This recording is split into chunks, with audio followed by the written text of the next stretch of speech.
Hello, hallowed guests, and welcome to 13 Nights of Magic, where I'll be going over some of MTG's most terrifying tales, creepy creature types, and of course, including some ghoulish giveaways, as we count down the days this October to Halloween.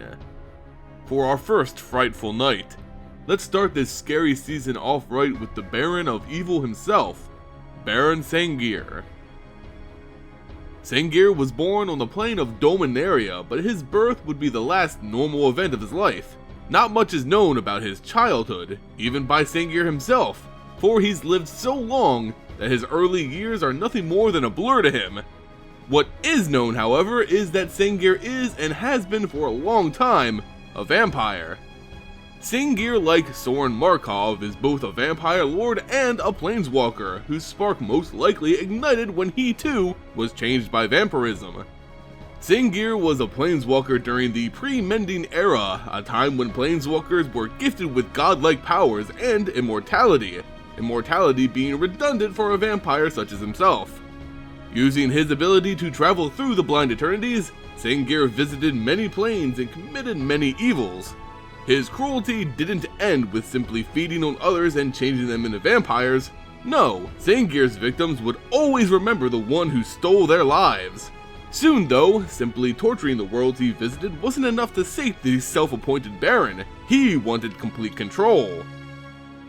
As a new conqueror, Baron Sengir began his reign on a plane known as Ulgratha. Ulgratha, whose name means garden, is a small plane far from the vampire's home world of Dominaria. Although small in size, the citizens who live here are strong and willful, referring to their world as the Homelands. Sengir believed this plane would be the perfect place to begin his rule. The Baron's evil didn't go uncontested, however. Even back on Dominaria, Sengir had his worthy opponents. Other, more righteous planeswalkers always stood between him and his goals. He thought that going to Ulgratha would spare him from their meddling, but he underestimated their convictions. One unknown planeswalker chased the vampire to Ulgratha, seeking to challenge the Baron to a duel. Since killing one another would prove difficult, the duel was magically charged, with the loser being sealed to the plane of Ulgratha for the remainder of their life. The spell would basically strip the planeswalker of their ability to planeswalk, essentially ending that individual's involvement with the multiverse. This righteous planeswalker succeeded in his goals, defeating the Baron and cursing him to the Homelands. This certainly put a kink in the Baron's plans, but he's an optimistic lord and carried on with his conquest of Ulgratha. His first act on the plane was to create a home for himself. He didn't feel like building one, so he just took one that was already there. He found a dwarven castle known as the Castle of Morning Light.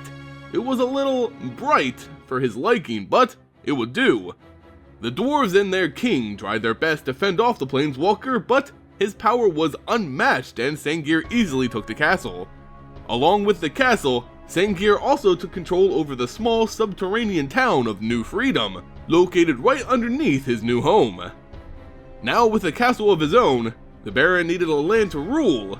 Using his black magic, he twisted the land surrounding his new Castle Sengir, covering the entire area in darkness. This land, now known as Dark Barony, is forever under a night sky, a fitting home for a lord such as Sengir. He had a home and a land to call his own, but he was still missing something every lord needed, a family. He began by acquiring a daughter. The former dwarven king, whose castle he stole and lands he cursed, was insulted further when the Baron took his daughter. The dwarven princess was abducted and changed into a vampire, forever cursed to follow the Baron under her new name, Irini Sengir. This daughter was a good start, but he needed a nuclear family to make his rule palatable. He heard rumors of a powerful mage, one who has been trapped for years in self-exile. Her name is Ravi, another planeswalker who found herself on the Homelands. Ravi, by all accounts, was a talented mage whose master entrusted her with a powerful artifact, the Apocalypse Chime. Her master said the chime had the power to cleanse the world, but it must only be used as a last resort to save the plane. Ravi used the chime during an event known as the Great War, a global conflict which threatened all life on the homelands. As a result, the two warring parties were destroyed, but so were the world's mana channels. This caused a majority of life on the plane to die off, and created a vast area of strife called the Dead Zone. Life would eventually return to the plane, thanks in part to the chime's power forming a connection between Ulgratha, Dominaria, and Kamigawa, but this couldn't stop Ravi's grief. In the middle of the Dead Zone, Ravi constructed a tower and hid herself from the world. There, she grew old and mad. Baron Sengir came to Ravi and offered her a place in his family, finally freeing the mage from her self-imposed exile and bringing her into his brood as Grandmother Sengir. From there, Baron Sengir's family grew and grew, taking more of Homeland's citizens into his fold. As these people changed into the now famous Sengir vampires, their wills aligned with their creators, giving the Baron complete control over his subjects. He took his family to meet the rest of Ulgratha. By fire and darkness, he would conquer this plane for the Sengir name. With every city sacked, every village burned, the people of Homelands began to know and fear this Baron's name. But the people weren't without their guardians, and, once again, Planeswalkers came to ruin Sengir's plans. This time, he faced off against two different Planeswalkers, a human female named Sarah, and her soon-to-be husband, Faraz. These young mages had noble hearts and believed in justice, two things in stark contradiction to this would-be conqueror. When Baron Sengir heard about these two Planeswalkers who stood against his forces, he knew something had to be done, so he offered them dinner. Sengir decided to take a different route when dealing with these obstacles. It seemed no matter how many Planeswalkers he dealt with violently, there was always more to take their place. Compared to his past actions, Sengir was very diplomatic with these Planeswalkers, simply requesting they stay out of his way. Of course, these two weren't the type to be shied away from evil by threats.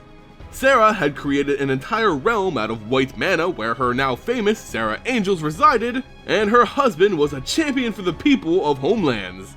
They would continue their campaign against this vampire, seeking to end the Baron's rule on the plane. The struggle of good versus evil went on for some time, with one side never gaining a clear advantage over the other. That is, until the death of Sarah's husband, Faraz. He died during one of his experiments while working with a fire elemental, and again, the Baron saw an opportunity. Sarah was in deep mourning. She had lost the love of her life and no longer had the will to carry on. Sengir paid her a visit. He could have easily bested her while she was in this state, but he saw an easier option. Sengir convinced Sarah that she was the cause of her husband's death, plaguing her mind with doubt. Sarah began to believe the words of Sengir, and in great distress, Sarah left Ulgratha, leaving Baron Sengir a clear path to total conquest.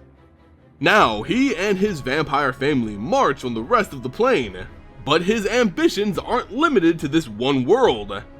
Although he can no longer travel through the multiverse, his vampires have located an ancient gate constructed by the dwarves who had previously owned the castle. It seems to be a planar portal, a magical link between worlds which could allow anyone, or anyone's army, to pass through the Blind Eternities. Baron Sengir doesn't know where it may lead, but first things first, he needs to take Ulgratha. Baron Sengir has become an icon in the Magic community, being one of the first legendary vampires. But the Sengir name goes back even further than that.